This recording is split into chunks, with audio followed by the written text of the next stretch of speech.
अस्सलाम वालेकुम students. IUPAC naming जो बोर्ड एग्ज़ाम का एक मुसलसल हिस्सा है, जिसका एक सवाल लाजमी आता है और ये मार्क्स देने क्वेश्चंस में से होता है और इसमें बहुत टाइम सेविंग भी हो जाती है। तो सबसे पहले हमें पता होना चाहिए ये किसकी आयोपैक नेमिंग है। ये ऑर्गेनिक की नहीं, ये कॉम्प्लेक्स या कोऑर्डिनेशन कंपाउंड की नेमिंग है। सबसे पहले मैं शक्ल आप देखें इसमें कि कॉम्प्लेक्स नेमिंग जो होती है उसके कॉम्प्लेक्स कंपाउंड कुछ इस तरीके से होते हैं। उनकी ये शक्ल होती है। इनको इनके दो केसेस होते हैं। इन दो केसेस में आपको पहचानना होता है कि कौन सा केस है और उस हिसाब से आपको रूल्स अप्लाई करने होते हैं।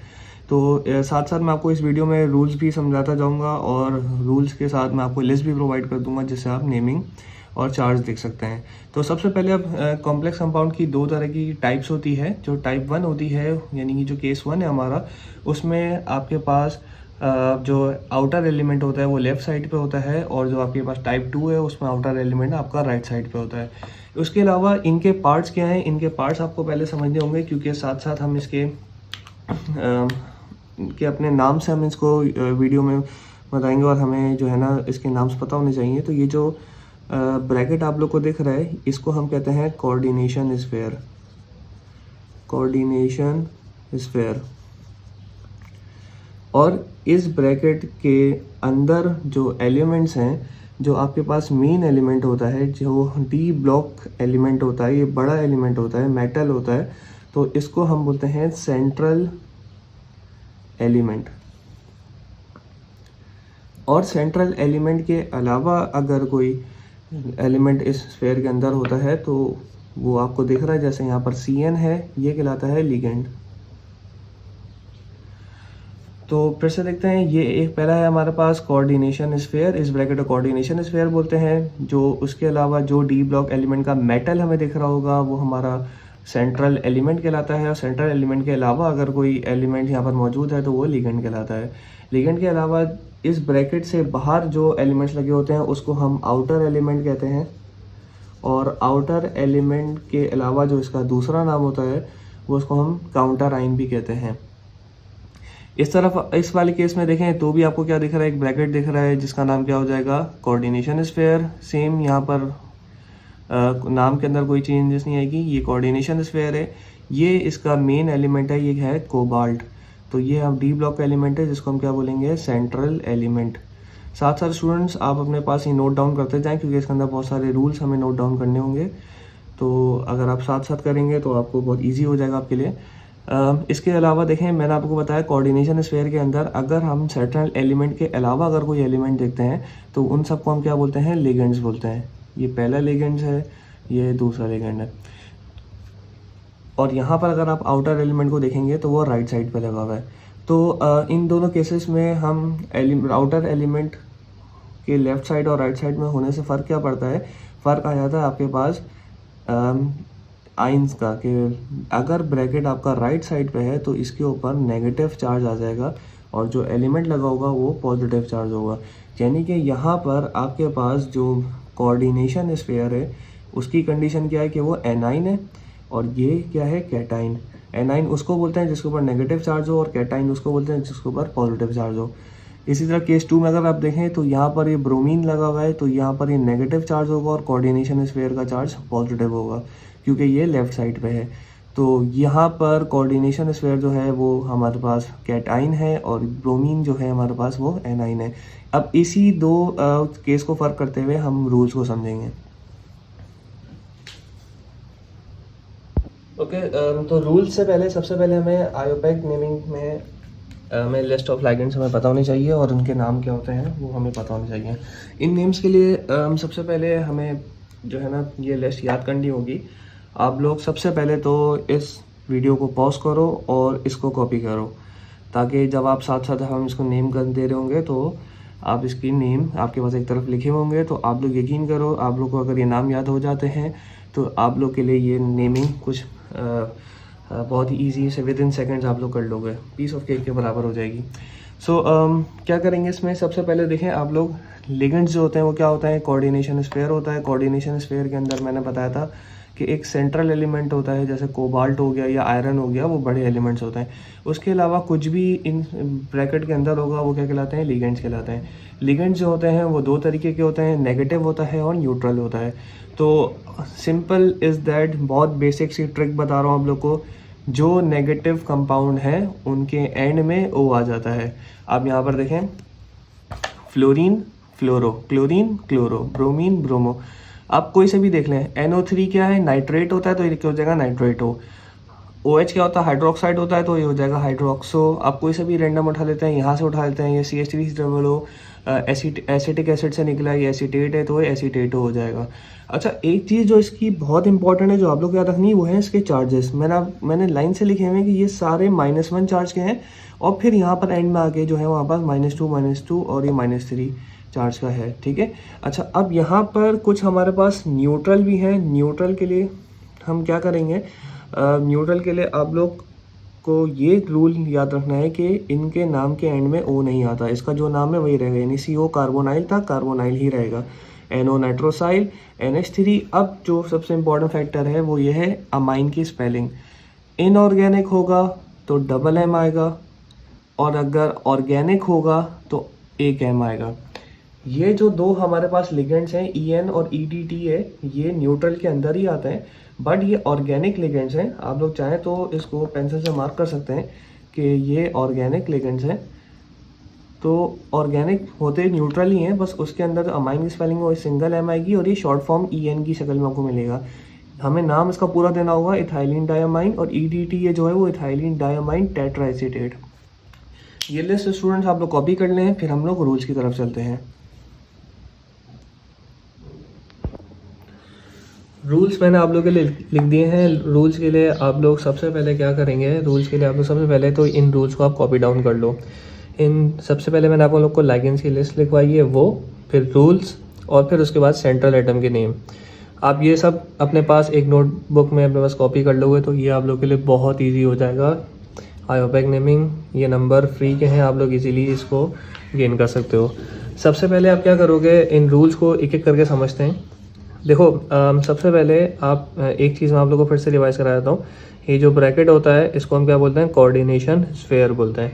कोऑर्डिनेशन स्फीयर की अगर लेफ़्ट साइड पे कोई चीज़ लगी हुई है, यानी कि कोई भी एटम लगा हुआ है जो आउटर एलिमेंट होगा, उसको मैं ऐसे बॉक्स रिप्रेजेंट कर देता हूँ, तो वो अगर लेफ़्ट पे लगा हुआ है तो वो पॉजिटिव होगा, और कोऑर्डिनेशन स्फीयर क्या होगा, नेगेटिव होगा।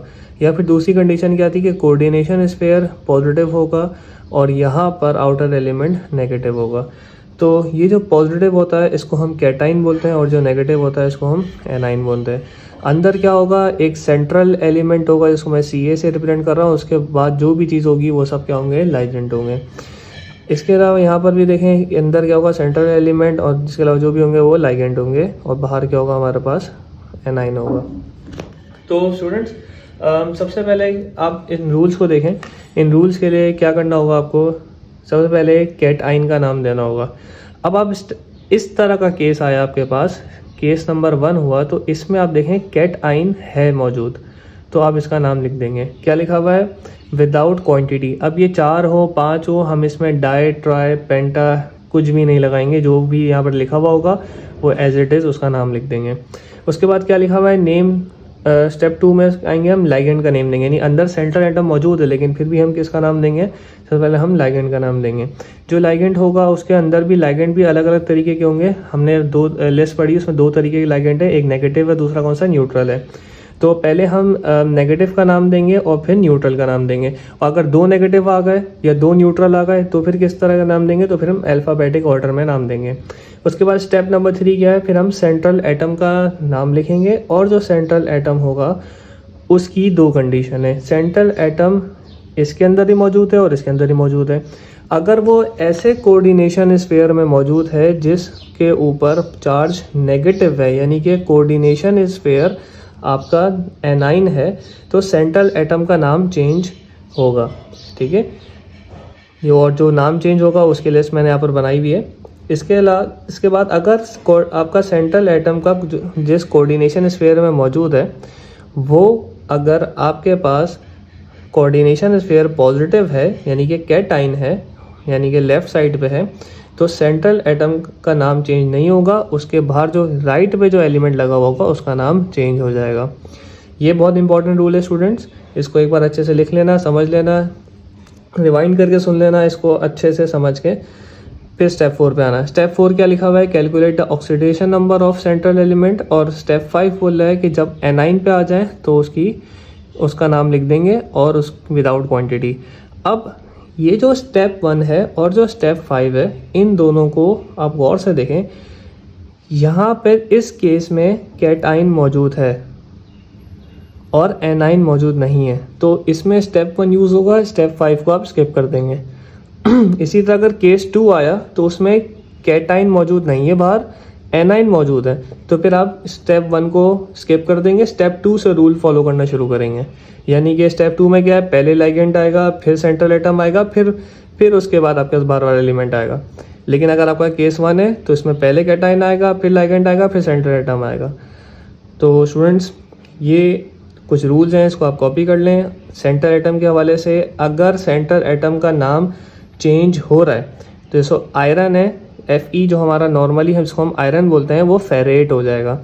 कॉपर है, कुपरेट हो जाएगा। लेड है, प्लम्बेट हो जाएगा। मर्क्यूरी है, हाइड्रोगायरेट हो जाएगा। सिल्वर है, आर्जेंटेट हो जाएगा। इसी तरह गोल्ड ऑरेट हो जाएगा। क्रोमियम जो है वो क्रोमेट हो जाएगा। मैग्नीज मैग्नेट हो जाएगा। Cobalt cobaltate. Zinc zincate. Platinum Palatinate. और अगर उसका नाम चेंज नहीं होगा, नेम विल बी सेम, तो हम जो आयरन, कॉपर, लेड, मर्क्यूरी जिस नाम से इनको जानते हैं उसको वैसे ही नाम देंगे। इनकी भी याद रखना आप लोग स्टूडेंट्स, इनके नाम की स्पेलिंग अच्छे से याद करना, कंडीशन याद रखना कि कौन सी कंडीशन में इसका नाम सेम आएगा, कौन सी कंडीशन में इसका नाम चेंज आएगा। अब मैं आप लोगों को एग्जाम्पल करके दिखाऊंगा तो ये सारी चीज़ें आप लोगों को क्लियर हो जाएंगी, एक समराइज्ड हो जाएगा सब कुछ। ये जो इतना ज़्यादा कॉम्प्लेक्स और इतनी सारी चीज़ें लग रही हैं, ऐसा इतना मुश्किल भी नहीं है। बस आपको 1-2 एग्जाम्पल्स करनी है और फिर ये आप लोग को ईजिली क्लियर हो जाएगा। सबसे पहले हम क्या करेंगे, कोई एक कॉम्प्लेक्स कंपाउंड जिसको हम कोऑर्डिनेशन कंपाउंड भी बोलते हैं, उसका नाम वो सिलेक्ट कर ले। यानी कि मैं एक कंपाउंड ले रहा हूँ K3CO और उसके साथ NO2 6। इस तरीके से आपका एक एग्जाम्पल 1 है। एग्जाम्पल नंबर 1 में सबसे पहले हम रूल 1 पढ़ते हैं। क्या इसमें कैटाइन है? कैटाइन मतलब क्या होता है, ब्रैकेट से पहले वाला पॉजिटिव चार्ज। कैटाइन है तो इसका नाम देंगे विदाउट क्वांटिटी, यानी ये 3 है, 4 है, 5 है, इससे फ़र्क नहीं पड़ता। तो पहले हम क्या लिख देंगे यहाँ पर, पोटेशियम।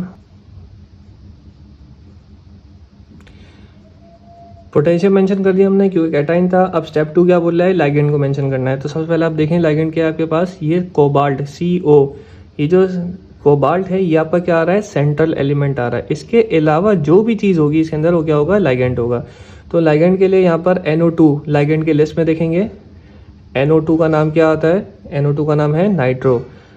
और यहाँ पर आप देखें नाइट्रो के कितने मौजूद हैं मॉलिक्यूल्स, 6 मॉलिक्यूल मौजूद हैं। तो यहाँ पर हम लिखेंगे पोटेशियम के बाद हेक्सा नाइट्रो। उसके बाद स्टूडेंट्स अब क्या बचा हमारे पास, अब हम नाम देंगे सेंट्रल एलिमेंट का। सेंट्रल एलिमेंट की कंडीशन क्या है कि कोऑर्डिनेशन स्फीयर क्या है, एनाइन। कोऑर्डिनेशन स्फीयर नेगेटिव है क्योंकि यहाँ पर क्या है, पॉजिटिव है। या फिर इस तरह याद रखें कि ये राइट साइड पे कोऑर्डिनेशन स्फीयर, तो इसका नाम क्या हो जाएगा, चेंज हो जाएगा। तो हम कोबाल्ट की लिस्ट में देखते हैं, कोबाल्ट का नाम क्या हो जाएगा, कोबाल्टेट। जगह नहीं आगे तो मैं यहाँ लिख रहा हूँ कोबाल्टेट। और जैसे ही आप जो है सेंट्रल एटम का नाम दें उसके फ़ौरन बाद आप एक ब्रैकेट बना दें।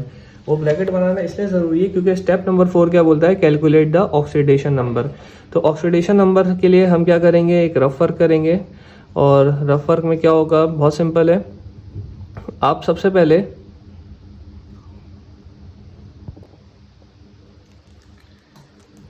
पोटेशियम का लिखेंगे। पोटेशियम की तादाद कितनी है, पोटेशियम की तादाद है 3 और इसका जो चार्ज होता है वो है +1। उसके बाद आप प्लस का साइन लिखेंगे। अगला आइटम कौन सा है, कोबाल्ट है, वो सेंट्रल आइटम है, उसी का हमें ऑक्सीडेशन नंबर निकालना है, तो वो CO ऐसे ही आ जाएगा। उसके बाद अगला लाइगेंड कौन सा है हमारे पास, NO2 है, उसकी तादाद कितनी है 6 है, तो उसके पहले हम लिखेंगे कि कितने नंबर ऑफ एटम है, नंबर ऑफ मॉलिक्यूल है 6 है, उसका चार्ज है -1 और इन सबको इक्वल्स टू 0 के ले लेंगे। 3 1 is 3 plus CO plus minus minus 6 equals to 0 +3 -6 कितना हो जाएगा आपके पास सॉल्व होके -3 हो जाएगा, और जब -3 है वो इस तरफ आके क्या हो जाएगा +3, तो आपके पास कोबाल्ट का ऑक्सीडेशन नंबर आ गया। इस कोबाल्ट के ऑक्सीडेशन नंबर को आप रोमन में लिखेंगे, ये आपके पास इस कॉम्प्लेक्स नेमिंग का आंसर है। बहुत सिंपल है, वन लाइन इसका आंसर होता है। एग्जाम में 3 आते हैं, 3 आपको करने होते हैं। केस 1 मैंने आपको करके दिखाया, अब आपको केस 2 करके दिखाऊंगा। केस 2 के लिए ये एग्जाम्पल हमने पिक करी है, और केस 2 के लिए आप सबसे पहले क्या चीज़ नोट करेंगे, कोऑर्डिनेशन स्फीयर लेफ्ट साइड पे है। यहाँ पर कोऑर्डिनेशन स्फीयर किस साइड पे था, राइट साइड पे था। तो स्टूडेंट्स जब लेफ्ट और राइट से आप लोग इजीली पिक कर सकते हो, तो स्टेप 1 पता चल जाएगा आपके पास। अच्छा, पिछले वाले सवाल में ये भी देखें कि स्टेप नंबर 5 क्या था, कि उसमें यह था कि एनाइन जो है उसका नाम देंगे, तो यहाँ पर एनाइन नहीं था क्योंकि, तो इस स्टेप को हमने स्किप कर दिया कि आप एक वक्त में एक ही चीज़ होती है, या तो कैटाइन होगा या एनाइन होगा। इस वाले केस में देखें आपके पास कैटाइन मौजूद नहीं है, तो फर्स्ट स्टेप आपका स्किप हो जाएगा। यहाँ पर एनाइन मौजूद है, यानी कि जो नेगेटिव वाला राइट साइड पर हमेशा नेगेटिव होता है, लेफ्ट साइड पॉजिटिव होता है, तो ये वाला मौजूद है, तो इसमें स्टेप 5 को स्किप नहीं करेंगे, स्टेप 1 को स्किप कर देंगे। तो जब स्टेप 1 को स्किप करेंगे तो ऑर्डर यही रहेगा, पहले नाम किसका देना पड़ेगा, कैटाइन मौजूद नहीं है तो किसका देना पड़ेगा, लाइगैंड का। तो लाइगैंड का नाम में क्या होगा आपके पास, पहले नेगेटिव फिर न्यूट्रल, तो यहाँ पर तो है ही एक, ठीक है, और ये है भी न्यूट्रल। तो हम यहाँ पर क्या करेंगे, आपके पास जो CO है, सॉरी NH3 है, उसको हम कहते हैं अमाइन। और अमाइन भी यहाँ पर आप लोग को मैंने बताया था कि डबल M से रिप्रेजेंट होगा। सबसे पहले इसकी तादाद लिखेंगे, कितना है हेक्सा, और उसके बाद AMMINE हेक्सा अमाइन। उसके बाद किसका नाम देना है हमें, लाइगैंड के बाद सेंट्रल एटम का। इस केस में जो कोऑर्डिनेशन स्फीयर है वो क्या है, पॉजिटिव है, क्योंकि वो लेफ्ट साइड पे है, और लेफ्ट साइड पे सेंटर एटम का नाम सेम रहेगा, यानी कि जो CO कोबाल्ट है वो कोबाल्ट ही रहेगा, यानी CO का नाम कोबाल्ट ही रहेगा, यानी तो आप लिखेंगे हेक्सा अमाइन कोबाल्ट। और मैंने आप लोग को बताया जैसे ही आप D ब्लॉक एलिमेंट लिखोगे उसके फ़ौरन बाद, या सेंट्रल एलिमेंट लिखोगे उसके फ़ौरन बाद आप एक ब्रैकेट बना दोगे। अच्छा, क्लोरीन के बाद क्लोरीन जो है वो क्लोराइड बन जाएगा, कितने हैं, अच्छा एक सबसे इंपॉर्टेंट चीज़, अब यहाँ पर देखो स्टेप 1 और स्टेप 5, यानी जो बाहर वाले एलिमेंट होते हैं, आउटर एलिमेंट जो होते हैं, उनकी क्वांटिटी नहीं बताते हैं, तो ये सिंपल क्या आ जाएगा, क्लोराइड आ जाएगा। यहाँ जगह नहीं है, मैं लिख देते हैं क्लोराइड। अब स्टूडेंट्स इसके लिए भी हमें क्या करना पड़ेगा, रफ वर्क करना पड़ेगा। रफ वर्क में आप क्या करेंगे, इसका ऑक्सीडेशन नंबर निकालेंगे, बहुत ईजी है। कोबाल्ट का कैलकुलेट करना है, CO ऐसे ही रहेगा। उसके बाद NH3 चूँकि यहाँ पर 6 है और उसका चार्ज नहीं होता है, न्यूट्रल की लिस्ट में आता है, तो यहाँ पर क्या आ जाएगा, 0 आ जाएगा। उसके बाद आपके पास क्लोरीन जो है वो यहाँ पर 3 है और इसका चार्ज होता है -1 इक्वल टू 0। कोबाल्ट आपके पास हो जाएगा 6 0 0 +3 प्लस माइनस माइनस 3 1 3 इक्वल 0, और कोबाल्ट का यहाँ पर आपके पास +3 आ जाएगा, जिसको हम किस में लिखेंगे, रोमन नंबर में लिख देंगे।